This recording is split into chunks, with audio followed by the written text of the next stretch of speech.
are, Steinbrick's Landscaping.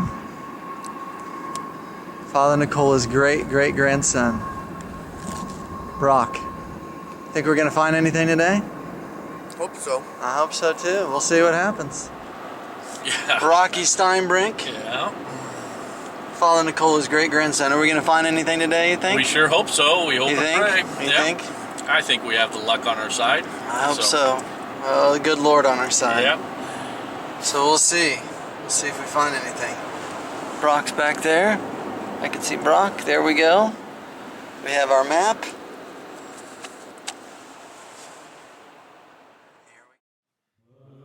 In the mid-1890s, Nicola Yanney decided to move his young family from the bustling city of Omaha to a small, isolated homestead in central Nebraska. Nicola had been working as a traveling peddler, visiting towns and cities across the Great Plains. After a few years, however, he decided to relocate his family near a growing Syrian community in Kearney, Nebraska, and to return to his family's ancestral vocation of farming.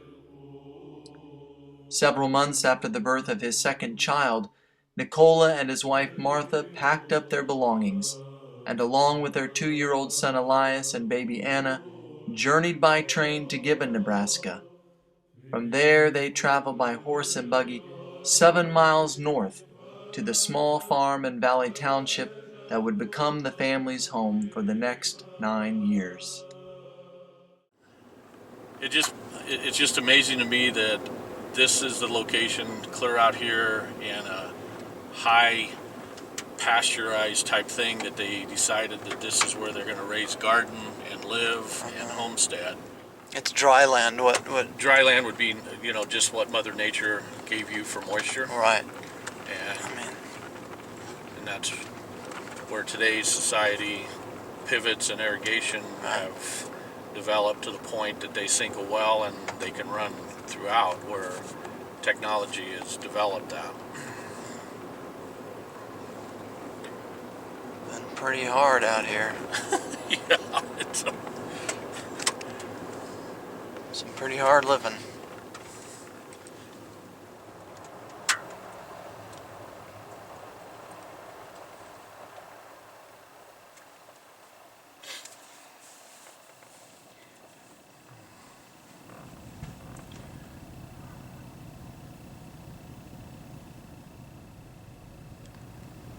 I think we're going to be here for a while.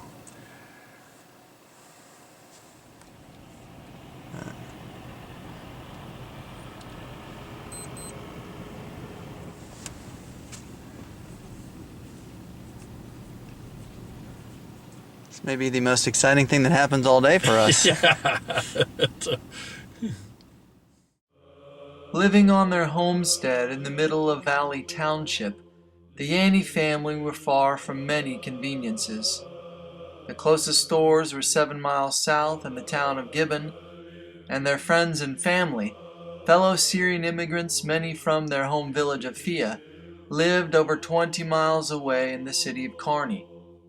Their only means of travel was by walking or by horse and buggy on rough dirt roads that would become impassable in bad weather.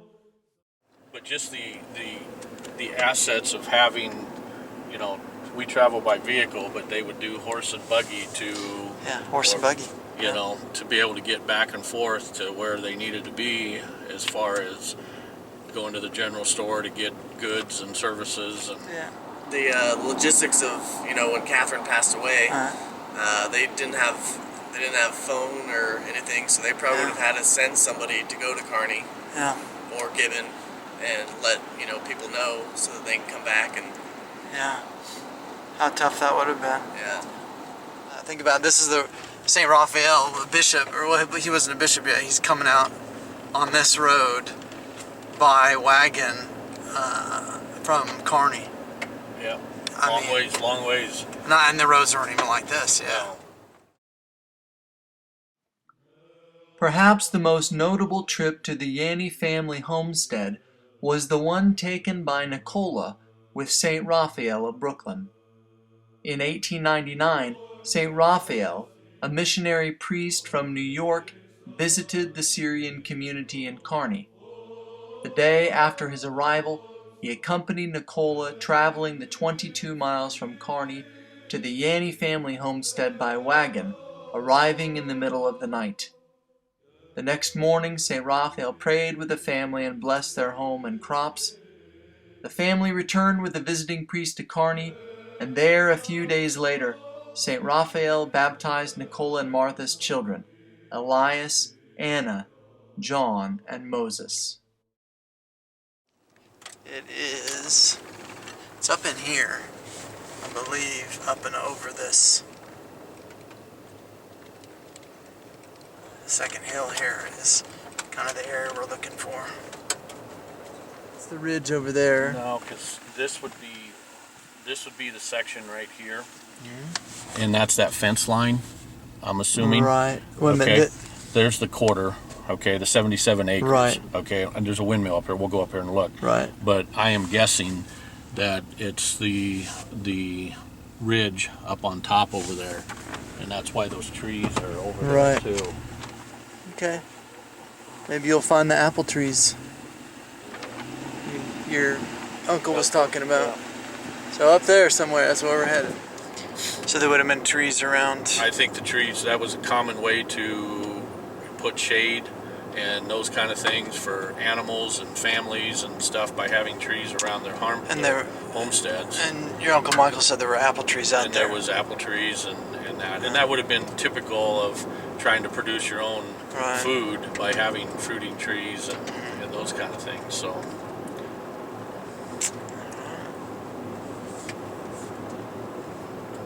we'll see if anywhere close next to those trees. I figured if you don't ask, you might get shot here in Nebraska. That could be a possibility. So we'll. All right, we'll see. Yeah. We'll see what Anybody's they say. home. Anyone's home. What if no one's home? Oh, we'll see what's going on. I bet you heard a lot of that, Brock, when you were growing up. Well, we'll see what's going on, huh? All right, here's the people who own the land that we think we need to get on. They have a toilet on their front. They do have a toilet on the front. Is that a good sign? I'm not really sure. Maybe it means they're remodeling. Let's hope. So we have to ask so we don't get shot. It's a really updated outhouse. While we had a general idea of where the Yanney homestead might be, a discovery in our historic research led us to a geographic survey taken in 1899. The survey described in detail the position of a survey marker in the center of the southwest quarter of Section 10 in Valley Township. The survey went on to say that the marker was located on a prominent ridge directly west of a homestead being rented and cultivated by one Nicola Elias Yanney.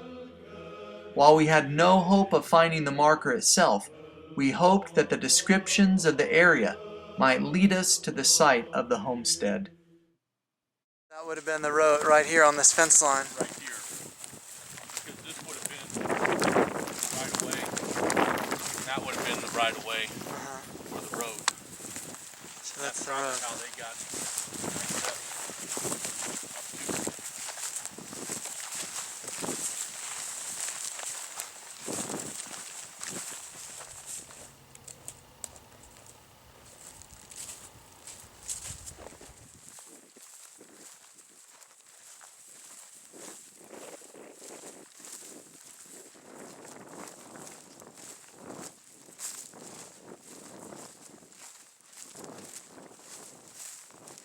On that side doesn't lend itself to very good area. Right.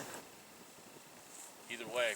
None of this looks like it lends itself to a very good area. I would say this would be too windy for a lot of crops. Yeah.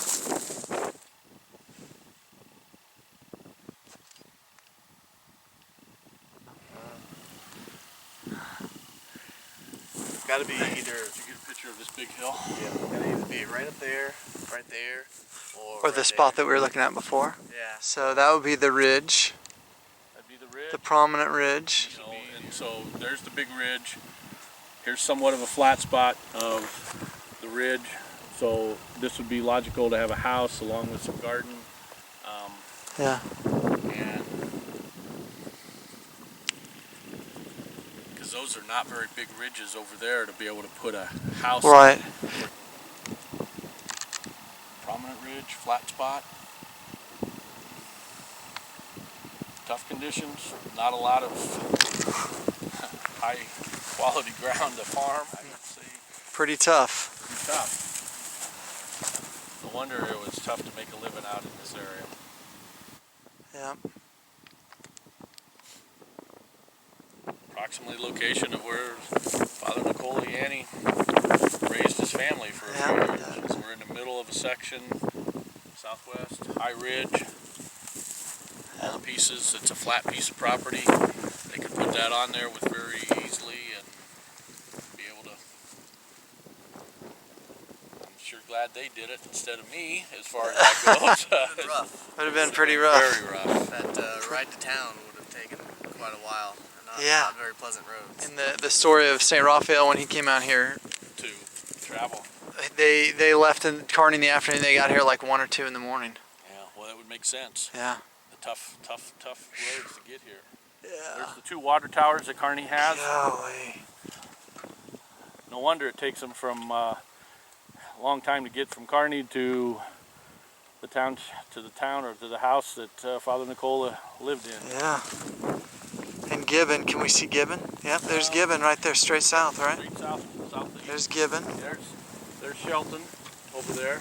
The ethanol plant is showing up. Right. See there? Yeah. So Pretty, you know. from a logistics wise, it's got several towns around them. Right. Ravenna And is to the it, huh? north. too bad we didn't find any solid houses out here. There's enough. We could make one. There's enough. We'd have plenty of fuel. Yeah. Well, We'll walk on top of that ridge.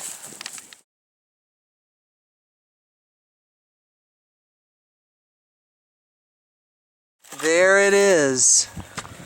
Wow. Huh. We need a picture of that. So, due west. That is That's the ridge. the Yanney family homestead, which we recorded earlier.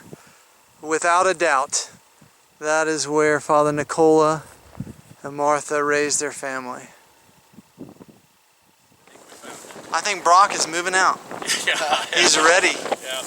Pretty windy up and here. I think. embracing his roots. Well, they live down there, so And that's probably the reason why they were on the back side of the slope was yeah. for some protection.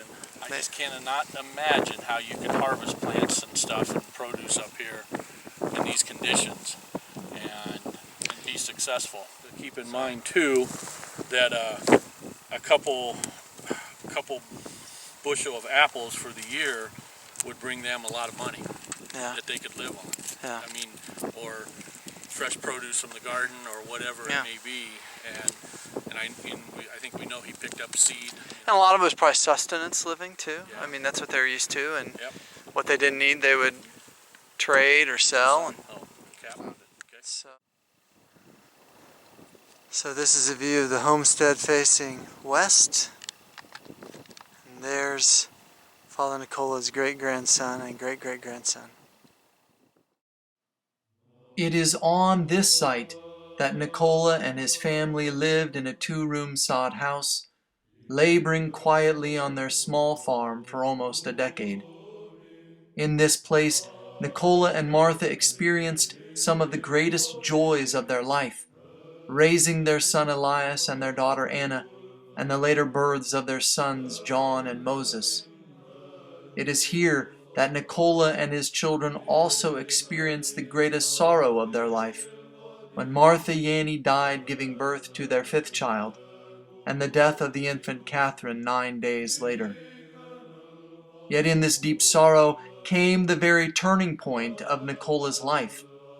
For in the midst of his suffering, his friends and loved ones saw a great faith. They saw that Nicola had been specially set apart to serve God and his church. So, glory to God. What a tough life. What a place. Well, thank you both very much for this, for all the work. Good and teamwork. Yeah. Great teamwork. Fun. It was fun, and Yep, very good. your mother would be proud of us. Very thrilled. She'd be proud of us. Yeah. She would have been. She would have been leading the pass. She says, "Come on, Rock, hurry up, let's go." Well, this is, you know, this is important history, so we found a little piece of it today. Yeah.